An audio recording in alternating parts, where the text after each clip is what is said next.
Hi Max, how are you? Hi Melanie, I'm fine. In fact, I'm preparing the coming holidays and I want to have a car tour with my friends. That sounds lovely. How is your preparation? Well, I haven't begun yet because I'm not quite sure how to rent a car and what the expense is like and something like this. Ha, you've run into the right person.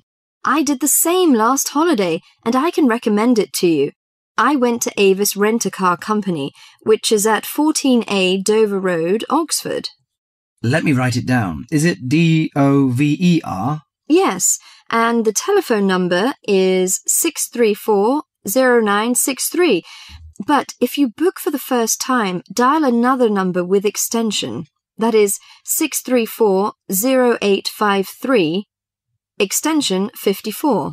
Okay, thank you very much. I'll have a try.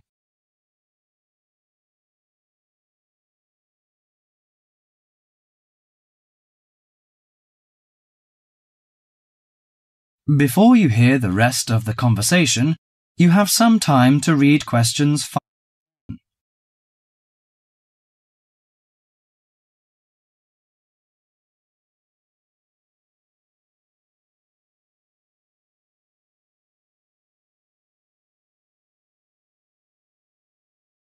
Now listen to the conversation between Max and the assistant.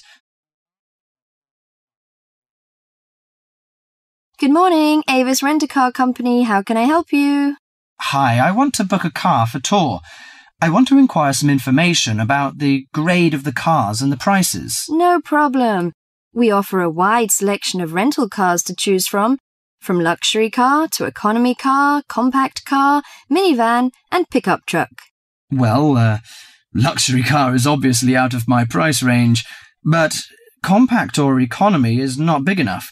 You know, we have 7 persons together. Well, how about a minivan? It's perfect for road trips and will make your journey feel like you're in a living room on wheels. I think that's good. Well, what does it feature? I mean, what facilities does it have? Unlike most minivans with manual transmission, the rental minivan cars have feature automatic transmission, air conditioning, and AM/FM stereo. If you drive a long, smooth way, you can use the cruise control, which will save you a lot of energy. Good. How much is the price? If you rent an intermediate one, it will cost you £55 each day. If it is standard, the cost is £45 per day. I think the standard is enough. Oh, we have a special 50% discount for weekends, from Friday to Sunday. But that doesn't apply to tax, recovery fees, and optional services. Well, what are the optional services? Well, they usually include some extra facilities, like first aid kit or something like that. I know. We plan to start off on Friday, so we have to prepare 1 day in advance. I want to book from 30th of April, which is Thursday, and it will end next Monday. Okay. Could you leave your name and the driving license number? My name is Max, and the license number is M9021. Okay, you can pick up the car on Thursday noon. Besides, we offer some optional services like street maps, flashlight, and sunsheet. What would you like to have?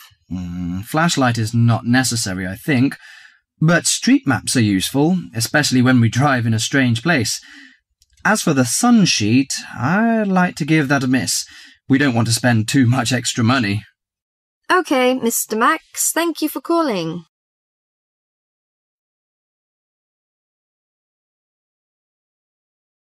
That is the end of part 1. You now have half a minute to check your answers.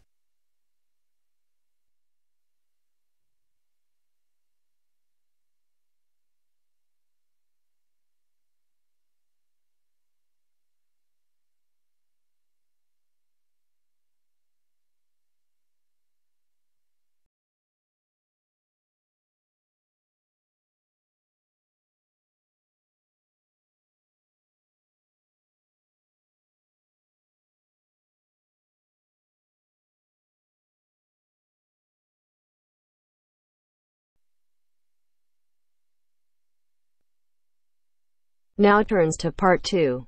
Part 2. You'll hear a radio program on the process of making beer. First, look at questions 11 to 14.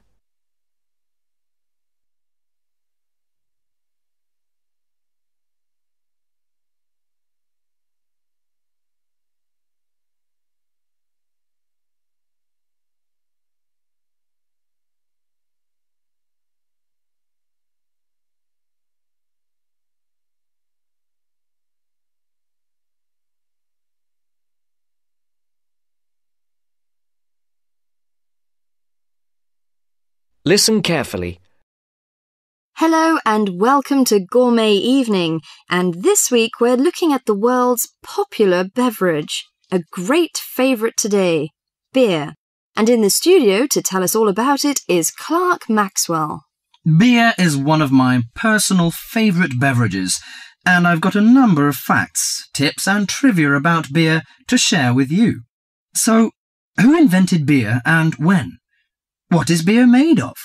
Actually, historians are not entirely sure when beer was invented, but they guess that beer was created accidentally by early nomadic tribes roughly 10,000 years ago.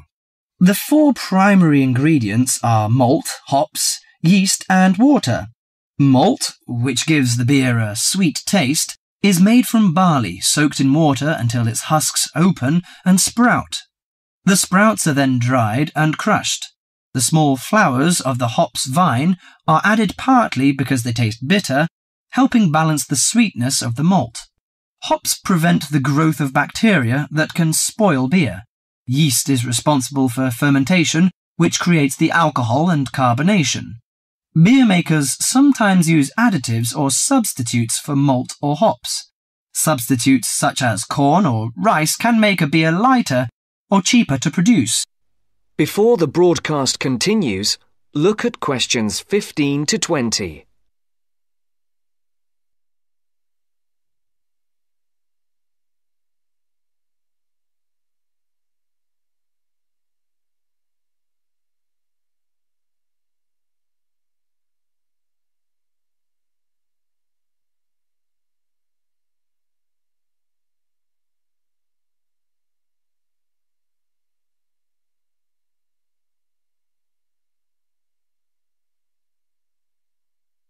You will now listen to the second part of the talk.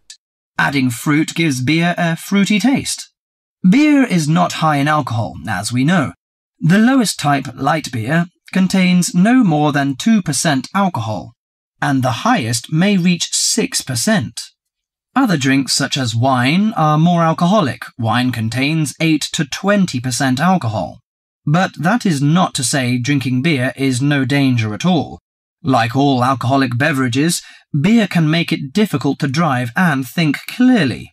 Excessive drinking can also lead to liver damage, high blood pressure, stomach ulcers, and other health problems. However, beer also helps prevent some health problems when consumed in moderation. Beer contains a moderate number of vitamins and minerals.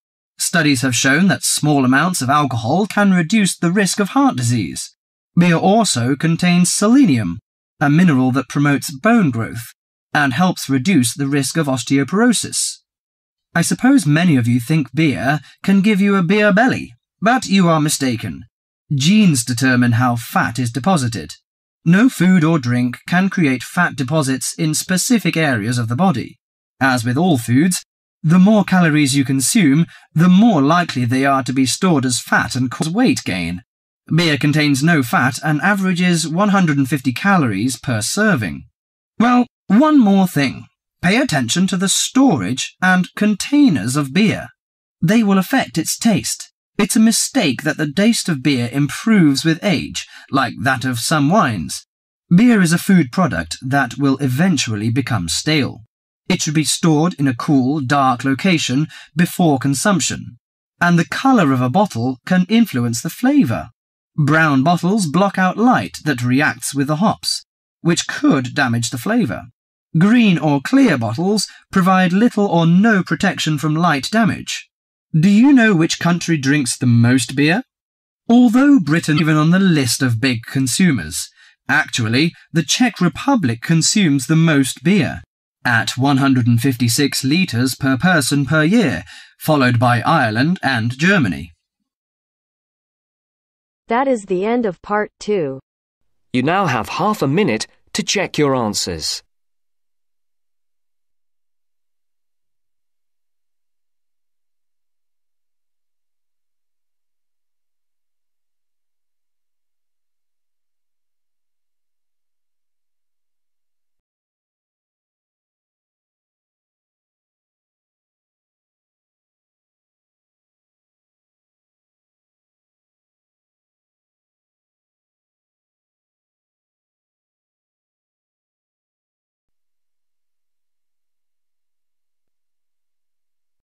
Now turns to part 3. Part 3. You will hear a discussion between 3 students, David, Joseph, and Carrie. In the first part of the discussion, they will be talking about lounges in different school buildings on campus. First look at questions 21 to 24.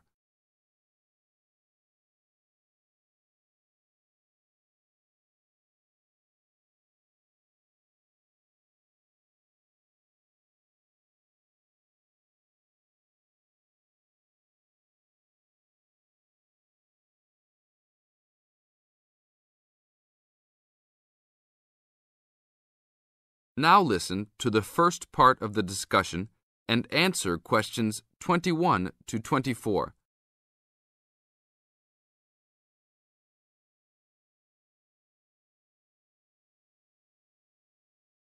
Hey, Joseph. Long time no see. How's it going? Oh, hey, David. It's going fine. I'm a little overwhelmed with all these new courses, but I'm hanging in there. Have you met my girlfriend, Carrie? No. Hi, Carrie. Hi, David. Joseph told me about you.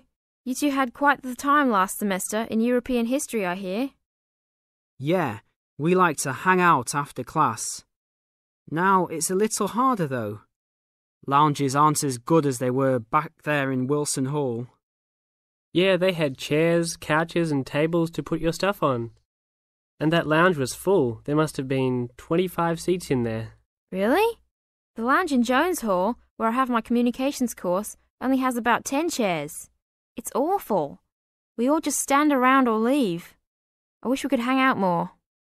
Well, Agriculture Hall is next door. Their lounge is on the first floor, and it has couches.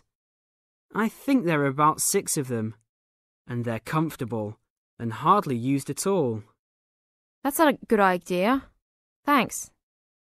But don't go to lounge at Skidmore Hall. I don't even know why they call it a lounge. It's just 4 chairs in the corner of the main walkway. In the second part of the discussion, David, Joseph, and Carrie continue talking about conducting a survey. Before you hear the rest of the talk, you have some time to look at questions 25 to 30.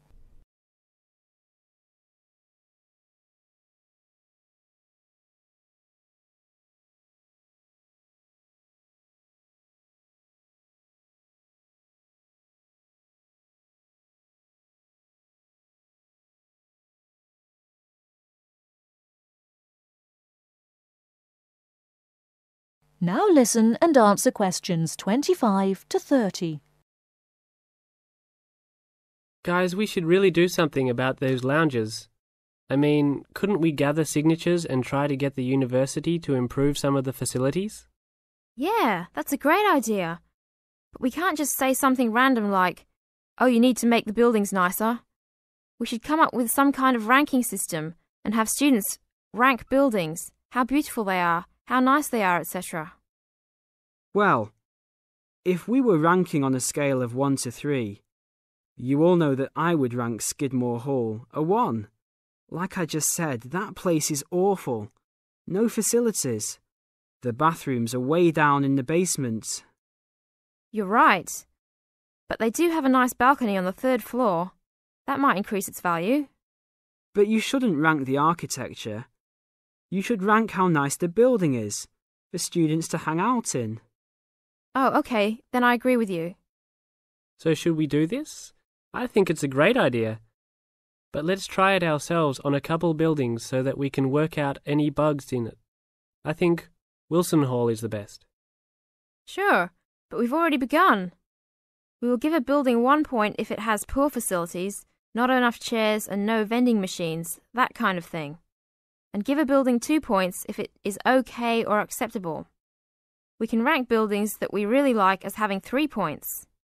So like Joseph said, I think Wilson Hall is the best. It should have 3 points for sure. And Skidmore has a 1. Now what other buildings should we rank? How about Merris Hall? No, they're not done with that one yet. But it looks like that will be a good place to hang out. How about Agriculture Hall? You said something about that hall a bit earlier. Oh yeah, they have that lounge with couches that no one uses. But that might indicate that people don't hang out there for other reasons. They don't have any drink machines. That's why I never go there. Oh, well, then I think it's an average building. Let's give it the middle ranking. I agree. It could be improved slightly, but it's got a couple of nice features. I like that lounge in that 3rd floor, for example, but the stairs are too short. I always trip when I'm walking up them. This ranking is getting complex. Okay, one building we haven't talked about is Canton Hall. What do you guys think of Canton? Is that next to the law building? Yep. It's got this excellent connecting corridor with chairs and desks to relax and work at.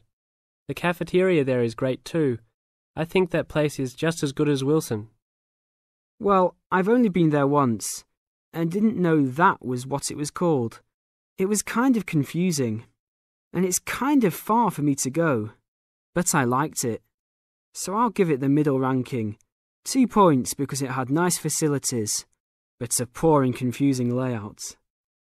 Oh, Joseph, you like Canton Hall? I hate that place. It's so mechanical, cold and impersonal. The furniture is nice, sure, but it's the last place on campus I would go to.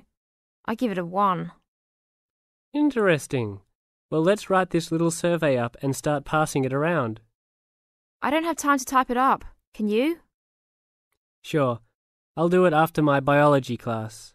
Should we meet up at Wilson tonight around 8? Sure. No problem. We'll see you then.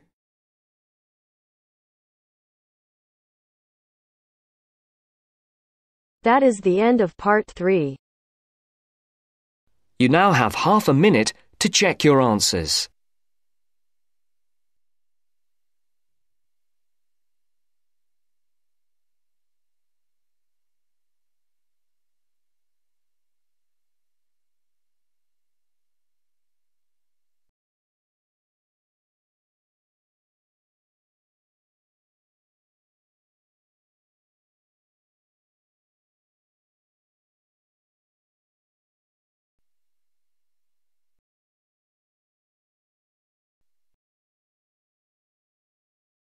Now turns to part 4.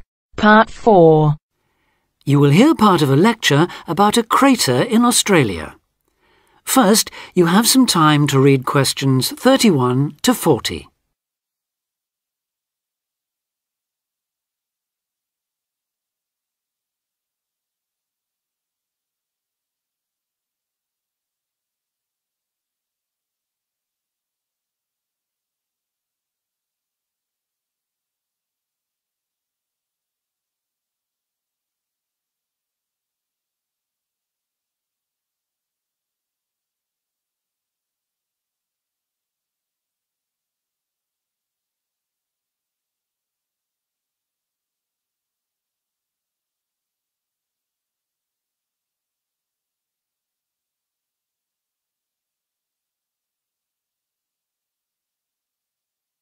Now listen carefully and answer questions 31 to 40. Lake Acraman in South Australia is Armageddon for the purist. No other meteorite impact on Earth has stamped the surrounding rocks with such an abiding, unequivocal geological record of collision, earthquake, wind, fire and tsunami, the giant waves formed by major Earth movements. The story it tells is elemental. without dying dinosaurs or even Bruce Willis to complicate its simple message of destruction. First, the numbers. About 590 million years ago, a rocky meteorite more than 4 kilometres across and travelling at around 90,000 kilometres an hour slammed into an area of red volcanic rock about 430 kilometres northwest of Adelaide. Within seconds, the meteorite vaporised in a ball of fire, carving out a crater about 4 kilometres deep and 40 kilometres in diameter, and spawning earthquakes fierce enough to raise 100-metre-high tsunamis in a shallow sea 300 kilometres away. Ancient, stable and unglaciated, the bedrock of Australia preserves some of the most photogenic impact craters in the world. Acraman is not one of them. 500 million years of erosion has taken its toll. A salt pan surrounded by low hills is all that remains to mark the site of the cataclysm. The true nature of the place dawned on geologist George Williams of Adelaide University in 1979. Gazing at a sheaf of newly acquired satellite images, he saw the small circular shape of Lake Acraman surrounded by a ring of faults and low scarps 40 kilometres across, and an outer ring twice this size. A year later, he made it to the site. On islands near the centre of the lake, Williams found bedrock shattered in a conical pattern that experts consider a sure sign of a meteorite impact. Except for a crater, which had long since eroded, the area was a textbook example of an impact site. In 1985, further intriguing evidence turned up. Vic Gostin, another Adelaide geologist, had been studying a thin band of fragmented red volcanic rock in 600-million-year-old shale in the Flinders Ranges, more than 300 kilometres east of Acraman. To his bewilderment, the volcanic chunks turned out to be 1 billion years older than the shale. Where had they come from? Comparing samples, Gostin and Williams found that their rocks were identical. The red rock in the Flinders Ranges had been blasted there from Acraman. Later, the same material turned up at sites 500 kilometres from Acraman.